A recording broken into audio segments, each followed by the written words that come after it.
सरकार गठनका लागि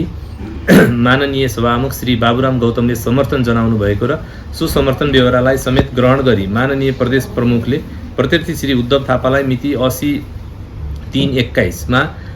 कोशी प्रदेशको मुख्यमन्त्री पदमा नियुक्त गर्नुभएको तथ्यमा विवाद देखिँदैन। प्रदेश सभाका सभामुखको पद राजनीतिक रूपमा तटस्थ र निष्पक्ष रहनुपर्ने, निजले कुनै पनि प्रकारको राजनीतिक पक्षधरता कायम गर्न नहुने पदको रूपमा रहेको देखिन्छ। प्रदेश सभाको तथा सभामुखको निर्वाचनका सन्दर्भमा निजको कुनै राजनैतिक दलसँग आबद्धता रहेको भए पनि सभामुखको पदमा निर्वाचित भइसकेपछि निजको दलीय आबद्धता कायम नरही निजको हैसियत स्वतन्त्र र तटस्थ अवस्थाको रहनुपर्दछ। प्रदेश सभाका सबै राजनैतिक दलहरू र सदस्यहरूप्रति सभामुखले समदूरी र समान व्यवहार कायम राख्नुपर्ने हुन्छ। सभामुखले प्रदेश सभामा रेफ्री वा अम्पायर प्रकृतिको भूमिका निर्वाह गर्नुपर्दछ। सभामुख वा सभाध्यक्षलाई निष्पक्ष र तटस्थ राख्ने अभिप्रायले नै नेपालको संविधानको धारा 186 मा अध्यक्षता गर्ने व्यक्तिलाई मत दिने अधिकार नहुने, तर मत बराबर भएमा अध्यक्षता गर्ने व्यक्तिले आफ्नो निर्णायक मत दिने व्यवस्था गरिएको हो। कुनै खास राजनीतिक दल वा कुनै दलका सदस्यलाई समर्थन गर्नुको स्वाभाविक अर्थ एउटासँग विशेष सम्बन्ध र अन्यसँग भिन्न प्रकारको सम्बन्ध कायम राखेको भन्ने हुन जान्छ। नियुक्तिका लागि समर्थन गर्नेले अविश्वासको प्रस्तावको समर्थनमा पनि समर्थन गर्न पाउने अवस्था आइपर्दछ। संसदीय अभ्यासको तुलनात्मक अध्ययनबाट समेत सरकार गठन प्रक्रियामा सभामुखले समर्थन जनाएको दृष्टान्त पाउन सकिएन। सरकार गठनका लागि सहयोग गर्ने वा अन्य यस्तै कुनै कारण देखाएर सभामुखले निष्पक्षता र तटस्थ रहनु पर्ने सम्बन्धित संसदीय अभ्यासको मर्म, मूल्य, मान्यता प्रतिकूलका काम वा व्यवहार गर्न मिल्दैन। संविधानमा सभामुखले मुख्यमन्त्री नियुक्तिका सन्दर्भमा समर्थन जनाउन हुँदैन भनी किटानी रूपमा उल्लेख गरिएको नभए पनि निजले मत दिन पाउने सीमित अवस्था सम्बन्धमा नेपालको संविधानको धारा 186, धारा 182 को उपधारा 7 मा रहेको प्रकृतिको अपवाद स्वरूपको प्रावधानले सभामुखलाई त्यस प्रकारको अधिकार वा अनुमति प्रदान गरेको देखिँदैन। सभामुखको पदमा बहाल रहेको व्यक्तिले प्रदेश सभा सदस्यको पनि हैसियत रहेको भनी छुट्टै थप वा दोहोरो भूमिकाको दावी गर्न मिल्दैन। निजले सभामुखको भूमिकामा सीमित रहनुपर्दछ। प्रत्यर्थी सभामुख श्री बाबुराम गौतमले श्री उद्धव थापालाई मुख्यमन्त्री पदमा नियुक्तिका लागि प्रदेश प्रमुख समक्ष बहुमत सदस्य रहेको देखाउने प्रयोजनका लागि पेश गरिएको प्रस्ताव दावी पत्रमा हस्ताक्षर गरी जनाएको समर्थन संवैधानिक विधिशास्त्र, संवैधानिक नैतिकता, संसदीय अभ्यास र नेपालको संविधानमा रहेका प्रावधान समेतका दृष्टिले उचित, वैध र स्वीकार्य देखिएन। त्यस प्रकारको त्रुटिपूर्ण प्रस्ताव दावी पत्रलाई स्वीकार गरी प्रदेश प्रमुखबाट मिति 2080/3/21 मा गरिएको नियुक्ति समेत नेपालको संविधानको धारा 168 को उपधारा 2 समेतका कानुन र संवैधानिक विधिशास्त्र अनुकूल देखिएन।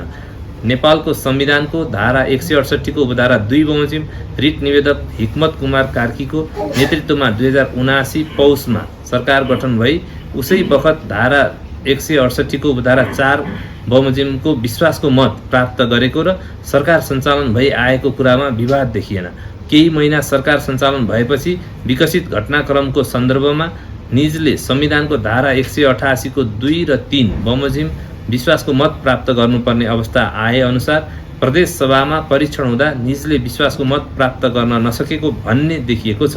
यस अवस्थामा संविधानको धारा 168 को उपधारा 2 बमोजिम अर्को सरकार गठन गर्न नमिल्ने कुनै उचित कारण देखिएन। संविधानको धारा 168 को उपधारा 2, 3 तथा धारा 188 को उपधारा 2 को बनोट लगायत संवैधानिक अभ्यासको दृष्टिले हेर्दा सरकार गठनका लागि उक्त धारा 168/2 बमोजिमको विकल्प रहेसम्म सो विकल्प अपनाउनु नै मनासिब हुन्छ। प्रदेश सभाको निर्वाचनको अन्तिम परिणाम घोषणा भएको मितिले 30 दिनभित्र उपधारा 2 बमोजिम मुख्यमन्त्री नियुक्ति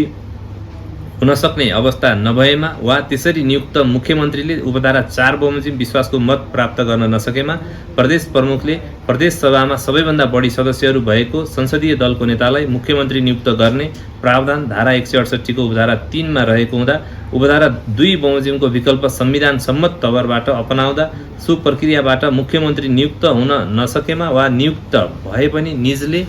विश्वासको मत प्राप्त गर्न नसकेको अवस्थामा उपधारा 3 बमोजिम प्रदेश सभामा सबैभन्दा बढी सदस्यहरू भएको संसदीय दलको नेतालाई मुख्यमन्त्री नियुक्त गर्नुपर्ने हुन्छ। तसर्थ जुन बिन्दुबाट संविधानको प्रयोग र पालनामा त्रुटि भएको हो सोही अवस्थाबाट संविधान सम्मत तवरले प्रक्रिया अगाडि बढाउनु मनासिब हुने भएकाले विवादित विषयका सन्दर्भमा अहिलेको अवस्थामा संविधानको धारा 168 2 बमोजिम सरकार गठन गर्नु नै संविधान सम्मत हुने देखियो। धारा 168 को उपधारा 2 बमोजिम मुख्यमन्त्री नियुक्त हुन सक्ने अवस्था नभएमा वा त्यसरी नियुक्त मुख्यमन्त्रीले उपधारा 4 बमोजिम विश्वासको मत प्राप्त गर्न नसकेमा प्रदेश प्रमुखले प्रदेश सभामा सबैभन्दा बढी सदस्यहरू भएको संसदीय दलको नेतालाई मुख्यमन्त्री नियुक्त गर्नुपर्ने प्रावधानको पालना गर्नुपर्ने अवस्था रहन्छ। अत